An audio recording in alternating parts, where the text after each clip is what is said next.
अस्सलामुअलैकुम। मोहम्मद अज़हर सिद्दीक़ अपने special programme के साथ हाज़िर खिदमत है। 19 जुलाई 2025 हफ्ते का दिन है। जुलाई तकरीबन ख़त्म होने को मायूसी सी फैली हुई। मायूसी नहीं, मायूसी गुनाह है, याद रखिएगा। यहाँ हमारी अदालतों का सत्यानाश हो चुका है। यानी मैंने को 33 साल लाइफ में ये हाल नहीं देखी हाई कोर्ट्स की, ख़ास तौर पर लाहौर हाई कोर्ट की, कि यहाँ डर और खौफ इतना है। यानी किसी सरकारी इदारे के खिलाफ, सरकारी अफसर के खिलाफ रिट नहीं फाइल कर सकते। वो पहले कभी इधर को चक्कर मारो, कभी उधर को टक्कर मारो, कभी ग्रीवियंस रिडर्सल, पता नहीं क्या क्या कुछ होता है यहाँ पर। और हमारी बारें खामोश बैठी हुई हैं सारे मसले पे। अब मेरा तो काम है आवाज़ उठाते रहना। यानी मैंने वो हाल नहीं देखा जो हाई कोर्ट का ये हाल है। बेबसी का आलम है। एक डर और खौफ होता था अदालतों से, वो डर और खौफ ख़त्म कर दिया। मिलेगा क्या उन जजेस को, या चीफ जस्टिस साहिबा को, या चीफ जस्टिस साहिबान को, ये वक्त बताएगा उन्हें। इसका नुकसान बड़ा। कल पूछो नहीं है, रब की सिफात है दो, अल्लाह दिलो अल वकीलो, तो पूछा जाएगा, याद रखिएगा। पूछो नहीं है ये सारी बातों की। अगर आप इंसाफ नहीं दे सकते तो आप इस सीट पे बैठे क्यों हैं, ये भी पूछा जाना है। तो ज़रा सोच समझ के ज़रा इन चीज़ों को इस तरह देखें आप। मैंने मौलाना फजलुर रहमान ने तौहीन मज़हब का जो केस चल रहा है, ठीक है ना जी, और उनके फ़ैसले को मुतनाज़ा बनाने की अभी मेरा ख्याल है फ़ैसले का इंतज़ार करना चाहिए था, उसके बाद बात करते थे, तफसीली बात करते हैं। उसमें ख़त लिखने वाले जजेस को कोई नवाजा गया, बातें बड़ी हो रही हैं, लेकिन बताएंगे कोई नवाजा नहीं गया। 9 मई के केसेस मंतकी अंजाम की तरफ हैं और फैसलाबाद और लाहौर के केसेस का फ़ैसला मुतवक्को है बहुत जल्द। मौलाना फजलुर रहमान ने इस्लामाबाद हाई कोर्ट के इस फैसले को बिला वजह मुतनाज़ा बना दिया, जिसमें नौजवान मुसलमानों को मुबीना तौर पर कई केसेस झूठे तौहीन मज़हब के केसेस में फंसाने के इल्ज़ामात की तहकीकात के लिए कमीशन कायम करने का हुक्म दिया गया। हालांकि जज साहब जो है ना, सरदार एजाज साहब बहुत वादे कर चुके हैं, ये इक़दाम नामूस रिसाला या तौहीन मज़हब कानून के ख़िलाफ़ नहीं है, बल्कि उनके ख़िलाफ़ है जो इस मुक़द्दस कवानीन का गलत इस्तेमाल करते हुए मुसलमान को धोखे से ऐसे मुकदमों में मुलव्वस कर रहे हैं। देखिए ये बात तो बड़ी वाज़ेह है, इसमें क्लैरिटी आनी चाहिए, कमीशन बनना चाहिए। जिस तरह भी हो रहा है, सोचने की बात है, क्या कोई सच्चा मुसलमान जो है और ख़ास तौर पर एक दीनी रहनुमा ये बर्दाश्त कर सकता है कि इस्लाम के मुक़द्दस कवानीन को ज़ाती मकासद या दुश्मनी के लिए इस्तेमाल किया जाएगा। कमीशन का काम सिर्फ सच सामने लाना है। अगर इल्ज़ाम गलत हुआ तो क्लियर हो जाएगा, अगर दुरुस्त हुआ तो ज़िम्मेदारों के ख़िलाफ़ कार्रवाई होगी। फिर इस मामले को लेकर खौफ या एतराज़ क्यों किया जा रहा है? क्या इंसाफ और शफाफ तहकीकात की राह में रुकावट डालना खुद इंसाफ के असूलों के ख़िलाफ़ नहीं? और सवाल ये पूछा जाएगा कि क्या मौलाना फजलुर रहमान साहब ये बताना पसंद करेंगे जब CDA इन इस्लामाबाद पर और हाथ डालना शुरू किया तो बहुत से लोगों को से हाथ क्यों मिला लिया? और अब शुनीद है, मदरसा अच्छी बनाई बात है, हमेशा की तरह अब इस्तेमाल हो रहे हैं और दानिस्ता तौर पर इस्तेमाल हो रहे हैं, ये बताते चले हम आपको। और मर्ज़ी आपकी, फ़ैसला आपने बना। अली मीन गंडापुर को मजलूम बनाने की अदालती कोशिश शुरू कर दी गई। ये दंगल भी लंबा चलेगा, लगे रहा।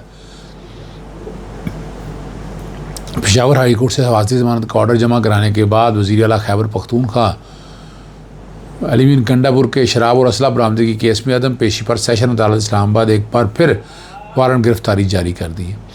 दूसरी जानब इस्लामाबाद की सेशन अदालत ने असला और शराब बरामदगी के 9 साल पुराना केस में अली मीन गंडापुर को 21 जुलाई को पेश होकर दिफाई बयान रिकॉर्ड करने का आखिरी मौका दे दिया और पेश ना होने की सूरत कह दिया गया कि दिफा का ख़त्म कर दिया जाएगा और केस का फ़ैसला सुना दिया जाएगा।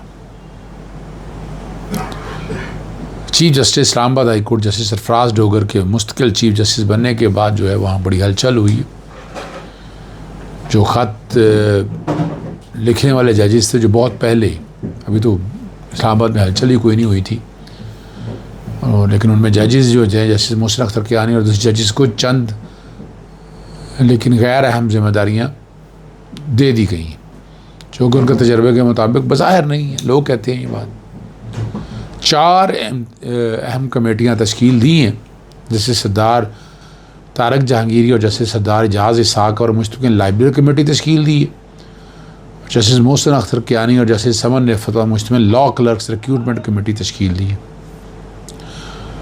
जो मेन कमेटी है वो तो आपको पता है एडमिनिस्ट्रेशन कमेटी होती है, जो इंतज़ामी कमेटी है, जो सारे मामलात को देखती है।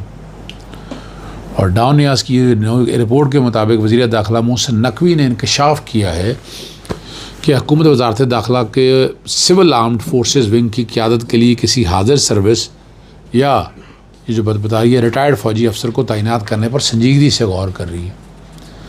और मुजवज़ा प्लान में एक 2 सितारा यानी जो कहा जा रहा है जनरल मेजर जनरल के इंतखाब का इम्कान शामिल है, जो इस वक्त खदमात अंजाम दे रहा है या रिटायर्ड इस किरदार का चार्ज संभालने के लिए। और ये तफसीलात बताई गई हैं कि जुमे को वज़ीर दाखिला की मुंतखब साफ़ियों के मुलाकात के दौरान बताई गई।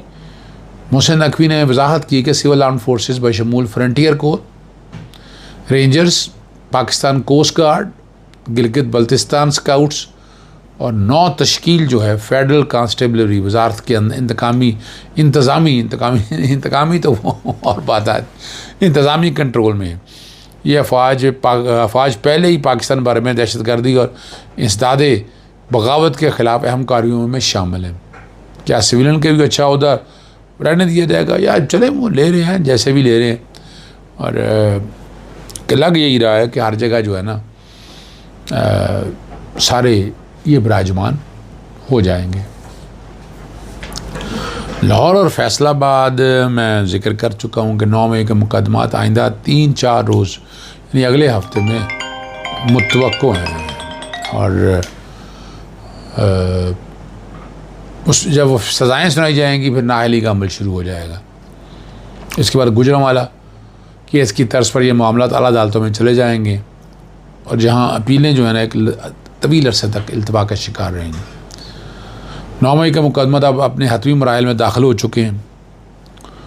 होना तो ये चाहिए था कि हर मुकदमे में जो कानूनी खामियां सामने आई हैं उन पर भरपूर अंदाज में मीडिया को ब्रीफ़ किया जाता, प्रेस कॉन्फ्रेंसें की जाती, तफसीली रिपोर्टें जारी की जाती और सोशल मीडिया पर उन्हें नुमायाँ किया जाता। मगर बदकिस्मती से पार्टी की तमाम क़यादत सैनेट इंतखाब में मसरूफ़ रही। इधर कोट लखपत जेल में कैद कारकुनान की ख्वाहिश के बावजूद सिर्फ 2-3 अफराद के अलावा कोई रहनुमा जो काबिल कदर रहनुमा उनसे मुलाकात के लिए जेल में नहीं पहुंचा। ये एक अफसोसनाक अमल है। और डॉन न्यूज़ में ख़बर में जो बताया गया काशिफ वासी के मुताबिक बैरून मुल्क मुकीम एक सफ़ीर की फैमिली इस्लामाबाद में अपना प्लाट बेच रही है। तरीक़ाकार के मुताबिक उन्हें इस्लामाबाद आना पड़ता है, मगर उनकी दरख्वास्त पर प्लॉट ट्रांसफ़र के लिए CDA की टीम बैरून मुल्क उनके पास भेजने का फ़ैसला किया। CDA की टीम के सफरी जो है ना बोर्डिंग लॉजिंग अखराजात अम्बेसी उठाएगी। और अच्छी तरह नवाजी है ना जी। नवाज तो नादरा के सिस्टम में अंगूठे लगाने के लिए पाकिस्तान आया था, मगर यहाँ तो आपके सामने आदी हो गई है। एक सफ़ीर के लिए कुछ हो रहा है तो एक आम आदमी इंसाफ के लिए तरस जाता है। और बाहर जो आदमी जाता है बड़ा सोच समझ के जाता है सिर्फ कमाने के लिए, पर ये नाइंसाफ़ियों का दौर है। और इन नाइंसाफ़ियों में सारे रखते क्या ओवरसीज़ पाकिस्तान में आ रहे हैं। आप देख लें आपके सामने ओवरसीज़ पाकिस्तानी कहाँ वक्त गुजार रहे हैं और उनका अगदा नुक्ता नज़र क्या है। यानी ओवरसीज़ पाकिस्तान के इस हवाले से सोचने वाली बात है ना।